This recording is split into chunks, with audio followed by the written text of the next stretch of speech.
It is always my pleasure to introduce Lynette Rogers. She is the owner of Virtually Yours and the founder of Saving Our Youth. She is also the author of the #1 best-selling book, Mission Unstoppable, with Les Brown and George Frazier. Lynette Rogers, are you on the call? Good morning, Michelle. Can you hear me? I can hear you loud and clear. Awesome. Well, good morning, everyone. Welcome to another amazing, beautiful Monday morning. Welcome to Momentum Mondays. Again, my name is Lynette Rogers, the co-host of this call, designed to wake you up, shake you up, and take you up to new levels in your life, your career, business, and your dreams. Momentum, it propels you forward in life. Without it, success is difficult. So who is this Monday broadcast for? It's for everybody. If you're a stay-at-home parent, a 9-to-5er, a career professional, an entrepreneur in a direct sales business or a traditional business, if you're a student, if you're in between jobs or in between blessings, reinventing yourself, a man or a woman, this broadcast was designed with you in mind. I'm so excited to introduce a few of my amazing co-hosts. First up, Bishop Dickie Robbins. He is the pastor of Life in Christ Cathedral and Faith. He is a visionary of Dickie L. Robbins Ministries, chiming in from Chester, Pennsylvania. Good morning, Bishop. Good morning. I am so excited about getting this call started. Awesome. Thanks for joining us this morning. And next up, we have Miss Danita Washington. She is the founder of Fort Wayne Girls Rock and Girls Rock Summer Camp. She is waging war in Fort Wayne. Good morning, Danita. Good morning, everybody. Thank you for joining us and being women and men that rock. Woo, all right. Well, I'm going to bring up Jill Jordan Green next because she said last week, don't let me come behind Michelle. but she's a professional coach, a role model, mentor, leader, national speaker, vice president of human resources in corporate America, and she is the visionary behind this call. Chiming in from Louisville, Kentucky, Jill, are you out there? Good morning, and good morning. I'm ready, Lynette. I'm ready. Let's go. All right. And last but certainly not least, you heard her amazing voice pumped up as usual all the way on 10 early in the morning, chiming in from Newark, Delaware. She is the founder of Michelle Marie Fashion Agency and the visionary of Women of More campaign. Get ready to hear her. Welcome and say good morning, Michelle Washington. Woo! I'm excited. I'm ready. Let's go. Woo! All right.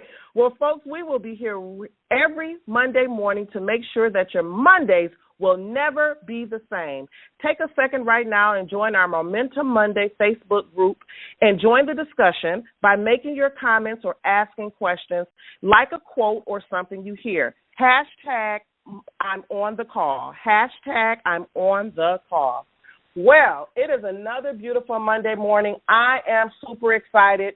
We have been discussing this amazing book, The Slight Edge by Jeff Olson. And as we're winding down towards the end of the book, we dived into chapter 12 this last week. And guys, if you want to live a life of power and a life you love, we ultimately have to make decisions in our life every single day that will have the greatest impact on our health, our personal development, our relationships, our finances, and overall, basically, our life itself. Now, it's Monday morning, and I just want to put this out there before we even jump forward in the call. Make sure we are conscious, hour by hour, minute by minute, of the choices that we make today because it will impact us tremendously. I'm so excited to talk about how living the slight edge basically boils down to a lifestyle change. It is an everyday, how are you shifting your mindset and your lifestyle? And in order to do that, we have to hone in on our personal development. So I want to bring Jill in on this, on the conversation right now, because I know you're passionate about personal development. You are the champion for personal development, and the book talks about how personal development is all how you literally live the slight edge and make it work for you. So, Jill, Can you just share with the listeners a little bit more about personal development and why it's so important for us to really pay attention to this aspect in our life? Absolutely, Lynette. You guys know that the Slight Edge book is my favorite book, and it literally has transformed my life. And people think that a lifestyle of working hard is what's going to get you to your goal. That might get you there, but it won't keep you there, Lynette.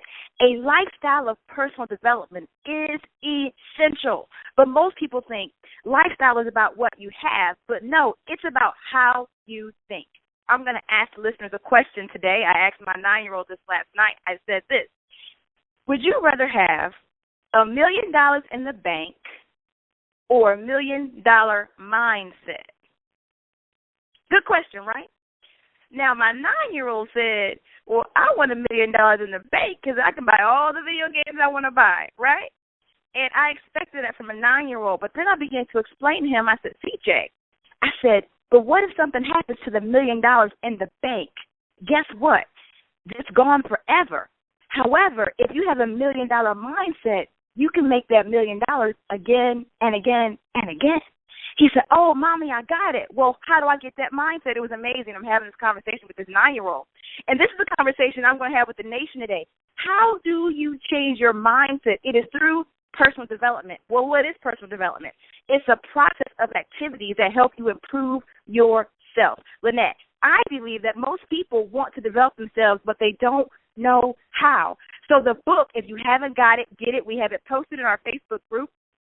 We have the link to the audio. We have the link to the PDF. There's no excuse. It gives you some specific things that you must do to develop your mind. The first thing is, he says that every successful person reads at least 10 pages of power every single day. You know why? Because they're cultivating and changing their mind. Last week I gave an example of lottery winners. There's a statistic that says that over 80% of lottery winners, I believe the number was 85% to be exact, even if they win the lottery and win $1 million, in a few years, studies have shown they return back to the same financial state that they initially started in. So if they were poor when they won that $1 million, guess what? They returned to the poor state that they were in, even after they won $1 million. Now, Bishop, I want to ask you a question about this because we talked about this last night. How is it that I am poor, I can win a multi-million-dollar lottery winning, and still I'm poor in 3 years? How can that happen? Well, Jill, one problem is that we have to distinguish between being poor and being broke. Broke is a condition that can be solved by the acquisition of money. Poor is a state of mind that keeps a person lacking in financial resources. And a person thinks about things and they have behaviors where they overspend. There's a statistic that says that in the African American community, people spend 130% of what they earn. That means they're 30% in debt. Well, if you perpetuate that kind of a lifestyle where you're constantly buying what you cannot afford and what you really cannot pay for, it's going to keep you in a state of poverty. So broke just means that I need to earn more money to make ends meet.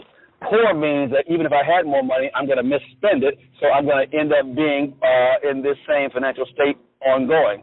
So we can cure broke by simply taking a dollar bill, folding it up, putting it in our wallet, and forgetting about it. As long as we have that dollar, we're not broke. But there's no way to cure being poor until a person decides to change their mindset and how they think about money and how they spend it. Yep. I love that. I love that. And you know what? This doesn't just apply to money. We're using that because it's a very simple concept to understand. But, folks, we're talking this morning on the Momentum Monday call about personal development, and being broke explains, like Bishop says, your current condition. It doesn't explain your mindset. Being poor is a state of mind. But that applies to health, right? Right? I mean, there's a chapter in the book that talks about health, and that, we will go on these diets and we'll lose a lot of weight overnight and everything will be great. But a lot of times we return back to the same state we were in because we didn't change our mind. I could go on and on about this, but I do want to say that today we wanted to give you some tools. I just got a text message from a very good friend who jumped on the call, and she just said, Jill, I love this topic. I've struggled with personal development over the years. How do I change my mindset? How do I get better? Well, first of all, you have to read 10 pages every single day. Who has time for that? Well, I'm just telling you what the successful people do. They read 10 pages of life-transforming information every single day. That's number one. And that's hashtag read 10 pages a day. Number two is listen to 15 minutes of empowerment every single day. Now, you guys have already checked the box because you're on Momentum Monday. You've done the listening. Then the third thing I would say do, and I've actually uploaded some tools in the Facebook group, and I'm going to turn this back over to you, Lynette. But there is a personal development plan, an example for you to use, and there's also another personal development reading list. There are 8 great books on there that you should read. Lynette, I have some more things, but I'm turning it back over to you because I am so passionate about this personal development this morning. My goodness, you guys have really, you guys are on fire this morning. And, Jill, you said most people want to develop themselves but don't know how. I'm reminded of a conversation I had with someone before. I'm an avid reader. I love reading.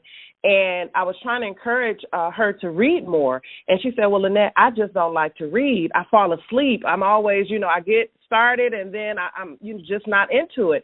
And, I love technology and I love the fact that we all there's a cure for everything, right? And I said, well, you don't have to read books nowadays. You can listen to books, And so the beautiful thing is if you're not able to read, you can listen to the audio books. That's an extra 10 minutes possibly on your daily commute as opposed to listening to, like music or whatever that is on the radio that's not adding to you.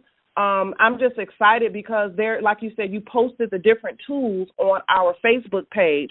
So I would encourage everyone, if you're able to go on our Facebook page, to be sure to download those files, get those tools, because these are the things that will help you in these last few days of 2015 and set yourself up for the new year coming up. Bishop, I want to go back to your point. You said, okay, first of all, there's a difference between being broke and poor. Now, a lot of people, we think that, money will solve all of our problems, and you gave a good example versus having $1 million in the bank or $1 million mindset. And the book says your income will never exceed your own level of personal development. I want to bring Michelle and Danita in on the conversation. What do you think, stops people from really putting an effort into personal development? Danita or Michelle?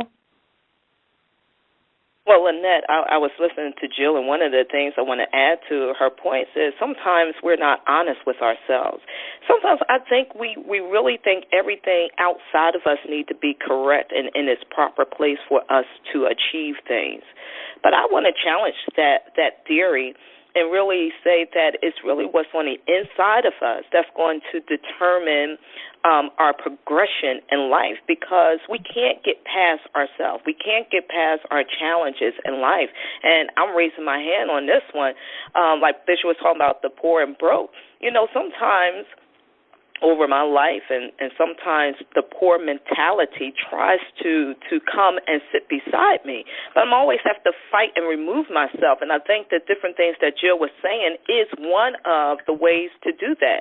It's by reading, position yourself in a different atmosphere, not just literally, but in a different atmosphere in regards to listening to the right things, reading the right things, and making sure you're in the right company with people. But honestly, with me, and I'm just saying this out of my own experience, sometimes I'm not honest with myself. Sometimes I'm lying to myself, which is unfortunate. And I'm not sure if anyone else is out there that can relate to that. But I know just from out of experience, I will work on things on the outside of me before I dealt with the things on the inside of me.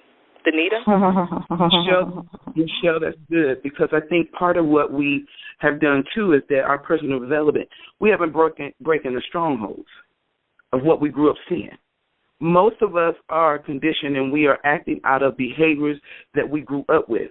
Parents hiding from creditors. Not robbing Paul to pay Peter to pay our bills. And not turning that TV off. TV and media has taken over, and a lot of parents allow that to become their babysitter and their voice. And so we are trying to retrain and recondition our minds from what we've been doing for 20 to 30 to 40 years. And that's not an easy task. You have to be committed. You have to be sold out for it. And so I think that's part of the process. And on the personal development for me, I know I learned, my pastor talked about one time, he said, what you do the most of is what you'll be the best at. Come on here. Look at your checkbook. Look at your debit card account. Every 30 days I review it, because I found out immediately I was good at eating out. I do fine dining because it's just me now.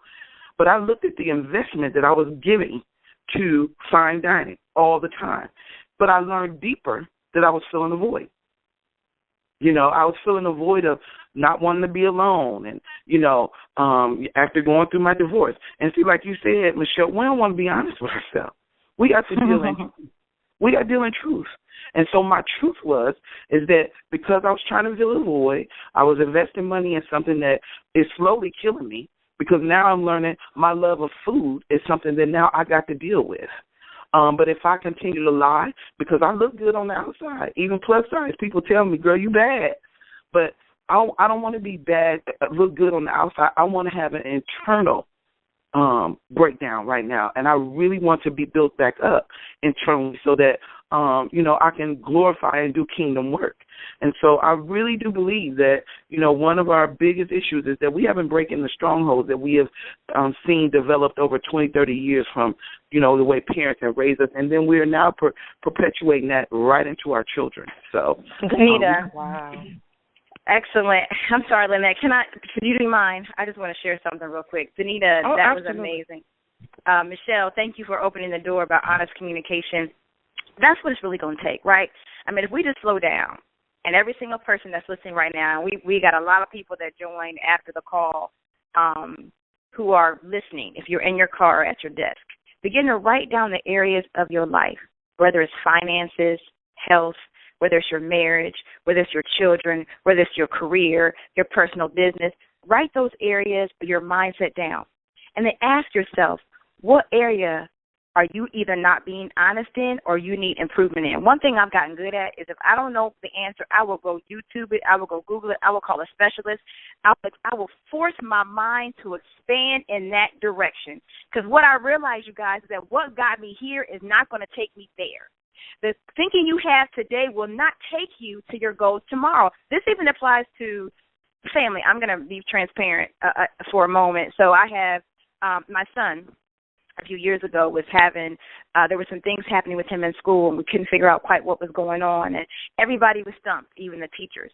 And so they were like, well, everything's kind of good enough, so I guess we'll just, leave it as so. And I'm thinking, oh, no, good enough is not going to be enough for my kids.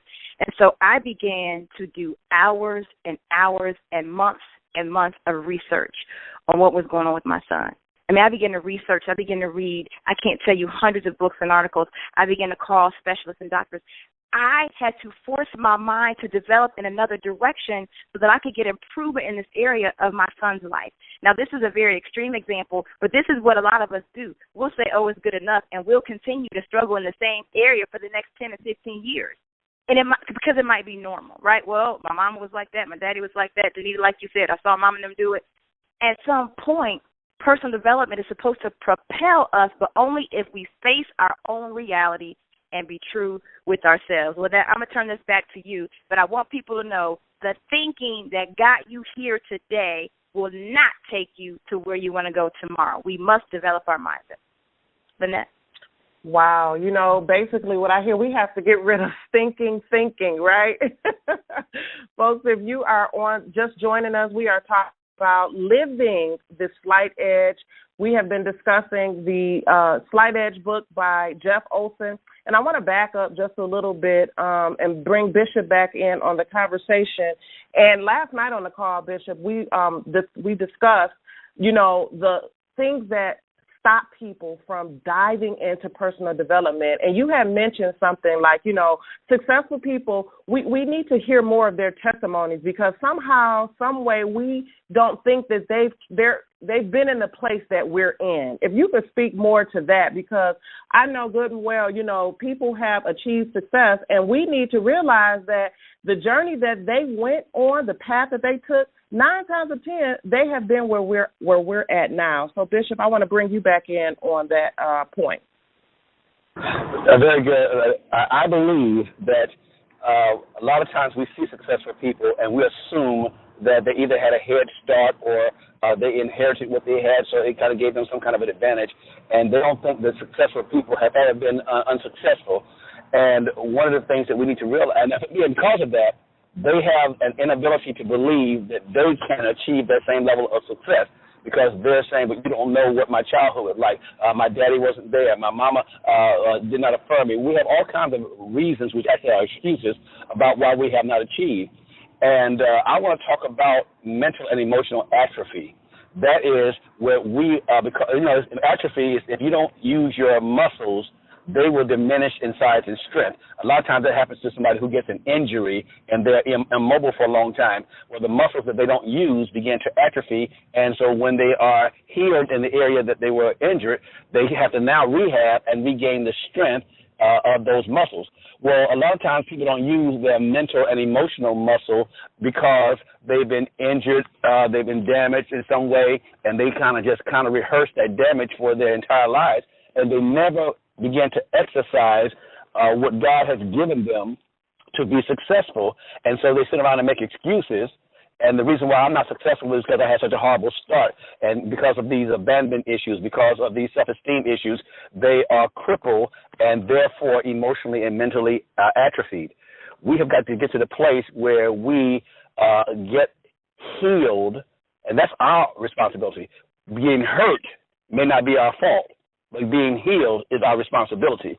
So we have got to get ourselves in a place where we heal so that we can begin to believe that I can achieve what God has ordained for me to achieve, and I'll work these mental muscles, these emotional muscles, until that success that I desire has been achieved. Okay, Bishop, you got to say that part again. Being hurt might not be your fault, but being healed is your responsibility. That is a hashtag moment. That's a T-shirt. I'm going to create a T-shirt on. I mean, Bishop, I want my royalties. Okay. Yeah. Well, the bottom line is abuse typically is when somebody else does something to us. Now, they're self-abusers, but I want to eliminate that.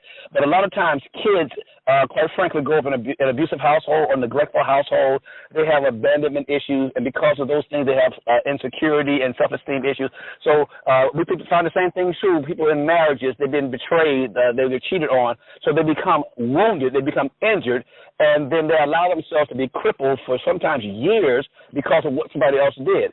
Now, being wounded, being crippled is not your fault, but getting healed is your responsibility. It's just not somebody else's responsibility to come in and get you healed of something that you don't want to be healed from, because some of us throw pity parties and invite all of our friends and our family to celebrate with us. Pity parties are not to be celebrated. They should be canceled without notice. Bishop. Pity parties should not be celebrated. They should be canceled without notice. Okay, that's a hashtag moment for sure. But you're so right, Bishop. And, it's so amazing because, you said we need to strengthen our mental and emotional muscles. And I just want to throw a question out to the listeners. Every day in life we're faced with different challenges, and how do we deal with those things when they show up, right? Pity parties need to be canceled without notice. I want to throw it out to the co-host any final words before we brush up against the 8 o'clock hour. We will be having our after call, but I definitely want to bring in the co-host for final words on any of the points that we talked about this morning.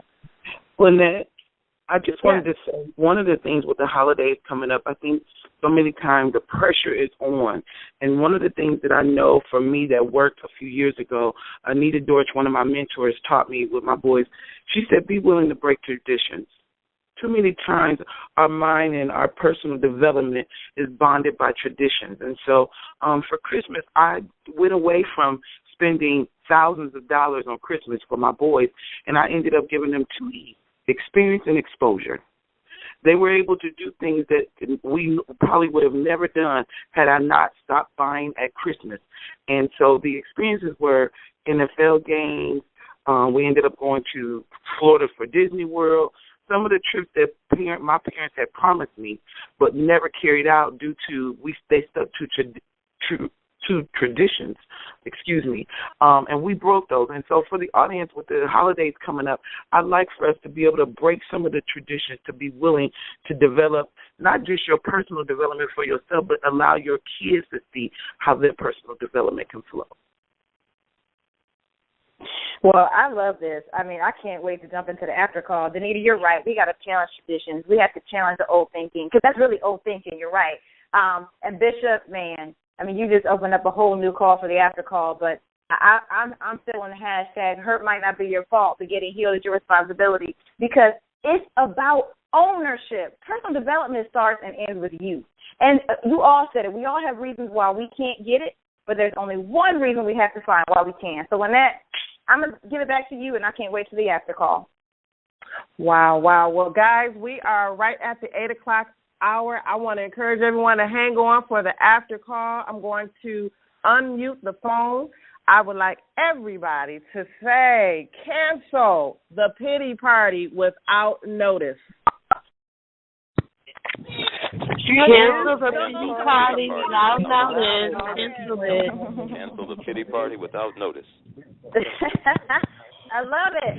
All right, let's jump in. As you guys know, on the after call, this is the time that you can participate. For those of you who can stay on, we know some people are at work at this point.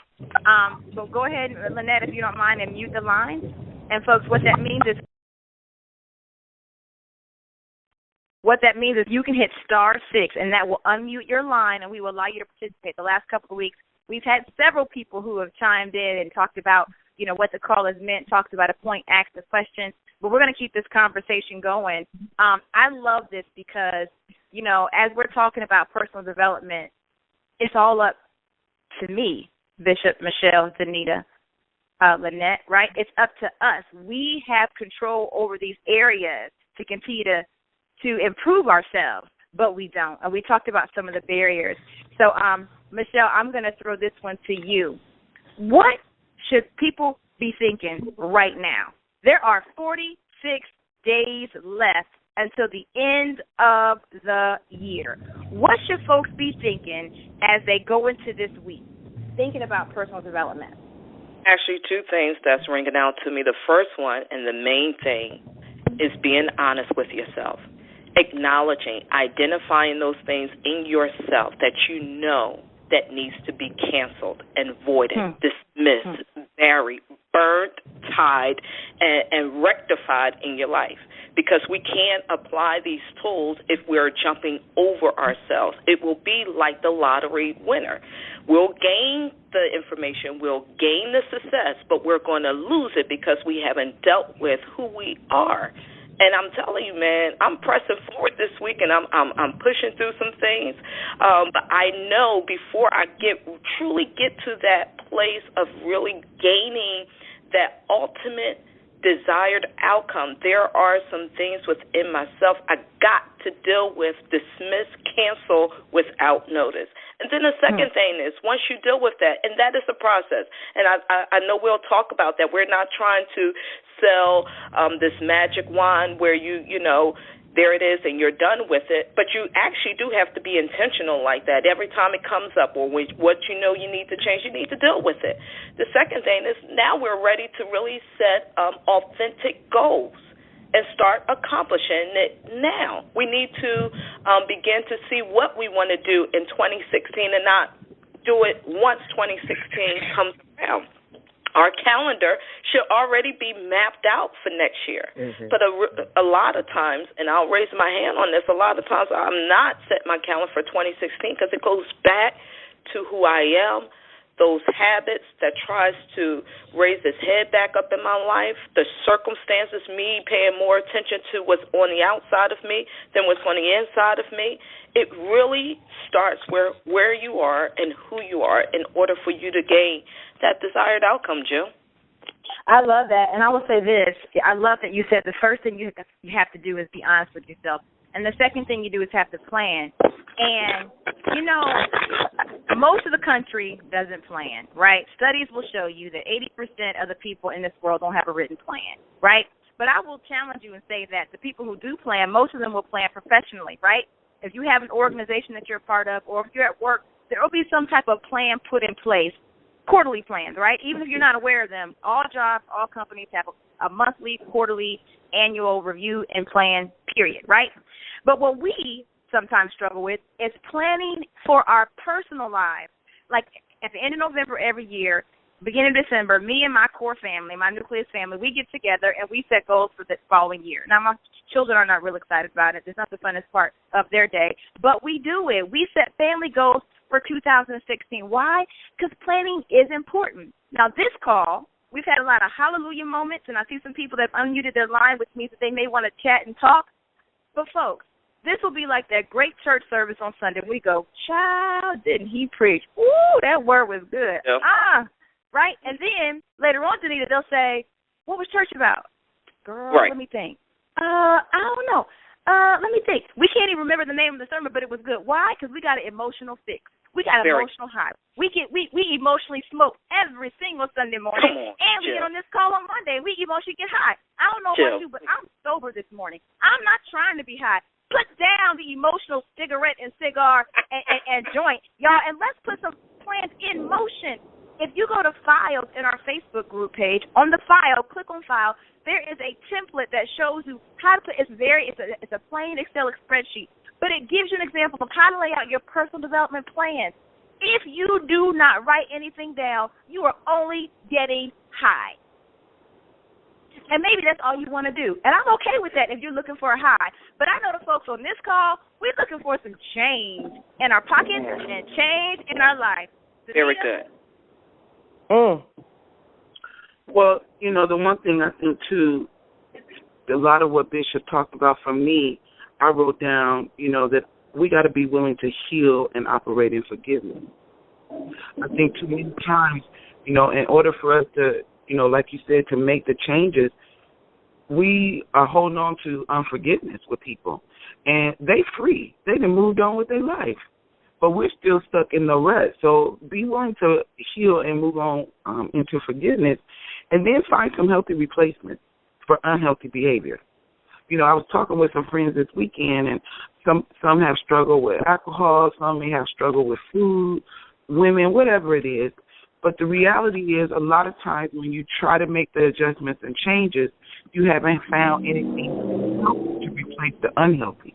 And so this week, as you begin to journal and write, you know, look at what things you're going to replace that unhealthy behavior with. You know, for me, I'm learning that all of my activities don't have to include eating. All of my activities don't have to include that. And part of it is shifting your circle, too. You know, I appreciate my friends that call me for our workout mornings, for our Saturday mornings where we just ride the bike. You know, we got to find and get some people in our corner who know that we're on this journey of change and will operate in that with us. Too many times we got people who only know us from the turn up, turn down for what? And so that's the calls that you get. You got to get some people who are willing to walk the journey of healthiness with you, whether it be mental or physical. Hey, Danita and Bishop, I'm going to ask you this because you're the pastor or the bishop to the people, and you probably get this even with your sermons and preaching and teaching to the congregation, because what Jill is saying is absolutely right. Sometimes we allow that emotional high in those moments. We'll go to a conference, we'll go to a workshop, and like you said, Danita, we'll turn down or turn up or whatever the situation is, and that's where it stops. Bishop, I'm not just writing on my wall with a permanent marker and going to the store and buying Play-Doh just because it sounds good. I'm applying these things because I want to change. I really want to change. I want to be not the example to women at large. I need to be and want to be the example to my daughters and my granddaughter first. But I can't be that way if I'm sometimes up and sometimes down. What you say, Bishop? Well, first of all, I agree with you wholeheartedly. And Jill said something that was really impressive. You can go to service and you can hear a powerful sermon, and all it does is feed your emotion. One of the things I do to try to guard against that with our congregation as much as possible is every time I preach, at the end of the service, I ask at least 4 people to stand and tell me one thing they got out of the message. What that does, it tells me if they were paying attention, and it tells me if they got something that they can apply. If the word only excites you but does not inspire you to change, then it really is like eating junk food. You did a lot of chewing, but in the end, your body will get no nutrition. So it's important that we find principles that we can apply on a daily basis. And I think that the Slight Edge, really that's what the whole thing of that is. If you apply these things on a daily basis, over time, you're going to get the multiplied impact of those little things, and they turn out to be big things. So that's how we do it at our church, Michelle, is I don't care if you remember the whole sermon. If you can remember one thing that you can apply tomorrow or even begin today, then it's been a successful message. Michelle? Very good, Bishop. Very good. Jill? I'm loving this, ladies and gentlemen. This is awesome. So, you know what? We're getting so excited. I forgot this is the after call. We're supposed to allow people to join in. So, is there anybody currently on the line who would like to chime in? All you have to do is *6 yourself. If you are able to speak. Yes, somebody says, go ahead. Good morning, ladies. My name is Celeste, and I'm glad that I was able to get on this morning before work. I'm loving the topics and everything that I'm hearing, and the part that is sticking out with me and that is has been confirmed with me is when I think it was maybe Miss Danita, but one of the young ladies mentioned how we have to come out of tradition, and that's what the Lord had been speaking to me about these past few weeks, as He's allowed me the opportunity to host Thanksgiving at my home this year. With, family members coming from out of town. And it's like just the spirit of my big mama has been in the house. And the Lord keeps showing me how before we ate, how she didn't just do that simple. My grandmother never did just that simple blessing of the food. My grandmother went into a prayer. She went into a prayer that did something to us we didn't understand as kids. But now that I'm older, and the Lord keeps telling me, I keep feeling led to do a prayer of deliverance, not to where I got to be walking around the house speaking in tongues and flying my hands in the air. But see, I know that my nieces and my great nieces and nephews are coming, and I know that they're not following the Lord, and I know how they're living. And we keep sitting around wanting to tell our nieces and nephews, well, y'all need to come to church, y'all need to come to church. But we are the church. So I'm being more intentional about impacting right where I'm at. I don't have to wait till I see somebody in church to give them a word, to speak over their life, to lay hands, whatever the Lord tell me to do at that moment. So while we come together, and my nieces and nephews are going to be there, I'm just going to let God have His way. But I'm strongly feeling in my spirit Him telling me, no, don't just do that simple prayer. Go in a little deeper in the prayer. And so, and then also, as far as 2016, I've also been working on my 2016. You don't wait till 2016 to work on 2016. We have to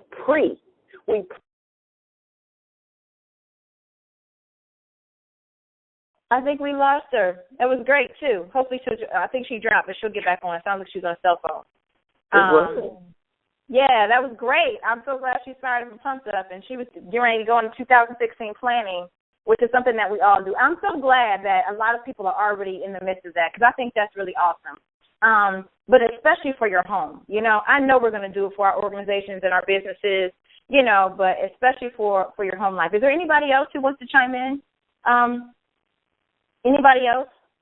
Star 6, and you can chat, ask a question, make a comment.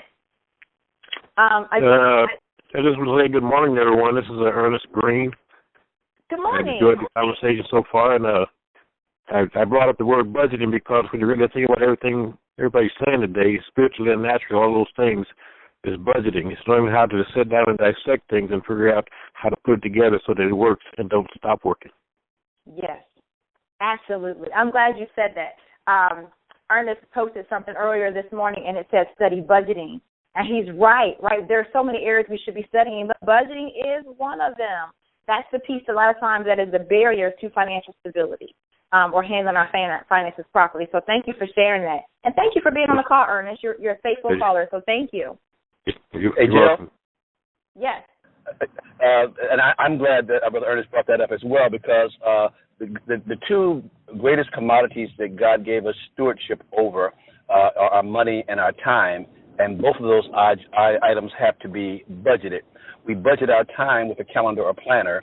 We budget our money. It should be a financial plan that, and we in business have always said that if you don't tell your money where to go, you'll find yourself asking where it went. And I think that's the truth.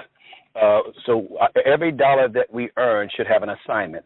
In some cases, the assignment is just chill until I need you. That's savings. Some, it should be go out and procreate. You go have children. That's investment. So then you have some that is to keep the enemy away. That's debt service. And then some of it is recreational dollars. The reason why a lot of times we blow our budget on recreational items, whether it's eating out, whether it's fun activity, is because we starve ourselves recreationally and then we binge at a time when we can ill afford to do so. But if we have vacation in our budget, if we have movie time in our budget, all the things that we know we're going to do anyway, budget it so that we know that we're not spending dollars that are targeted for something else on recreation or eating out, whatever that is. So time and money both have to be budgeted, Jill. Love it, love it, love it, love it. Thank you so much for that, and thank you, Ernest, again, for sharing. That was powerful, Bishop. That was like a call all by itself. Is there anybody else? We won't be on long today, but just wanted to, continue the dialogue and allow you guys to participate. We get lots of text messages and inbox messages from some of you. Anybody else would like to share a comment? Jill, I did want to say one more thing to Anita. Yes. One of the things I do, y'all know I'm all about the health plan. But one of the things this year is that I'm really going to do, I want to throw a sister-to-sister party, and it's going to be titled The Plan of a Lifetime, because I think we can do all of those things with money and other stuff. But this health plan issue, if we don't deal with it, we're not going to be alive to do any of the other things.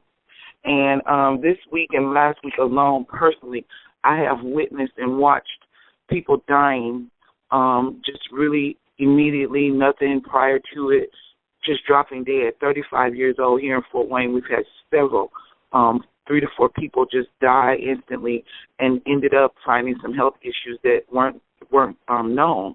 And so one of the things I'd like to see our callers and us do is really look at recording the history of our health. We should have a black book on what we've gone through, where we are, what medicines we're on, and just creating a proactive plan of how we're going to do better. So I'd really like to see that be a part of what we do as people. I'm sorry, Mom. I think that's excellent, Danita. Challenging all of us to take care of ourselves and holding each other accountable. I think that's an excellent idea. You're right. We are seeing a lot of people go early, right, for lots of reasons. And we got to take care of ourselves. And I think you're right. We do trips around the world. We go shopping. We go skiing. We go. Let's put together a party about our health and hold each other accountable. or create that supportive environment that people might need. I think that's awesome. I'm getting text messages from a few people who are asking where the personal development tools are. So in the Facebook group, well, this is the discussion group. In the discussion group, because there are two. So in the Momentum Monday discussion group, you'll see the cover photo that says Momentum Mondays 46 days. Then you'll see the tabs that say discussion, members, events, photos, and files. Click on files. And when you click on files, all of them will be there. There are about 10 files in there about personal development, goal setting, goal mapping, and there's a reading list that's really, really, really good that I think you guys should take a look at. So hopefully you have the same view that I do, but it's under files, and that's where you will find all the things that we've talked about today. So it's time to kind of wrap up here if we don't have anybody else who wants to share it on the line. But if you pull up the personal development reading list, there are several books. One's called Think and Grow Rich, which is amazing. The Magic of Thinking Big by David Schwartz, amazing. I read all these books. Crucial Conversations, amazing. Secrets of a Happy Family. This book right here changed my life, changed my family's life. This book really taught me that I should be setting personal mission statements for my family. I should be making plans and goals with my family. Eat That Frog is a great book around time management and the top 10 distinctions between the millionaire and the middle class mindset. Also, all very good books. So these things are right here in the Facebook group page. Did I hear somebody trying to jump in? Awesome. Well, I want to say thank you to my co-host. Thank you to Lynette for walking us through this book. Thank you to Benita, Lynette, Michelle, and Bishop for always being here, for investing your time. We know you're not getting paid, at least in money, but you are, getting rewarded. God is going to bless you for pouring into these people's lives every single Monday morning. And to all of our callers, thank you for joining us. Thank you for supporting us. We'll be right here next Monday. Don't miss it. Happy Monday, everybody. Happy Monday. Happy Monday.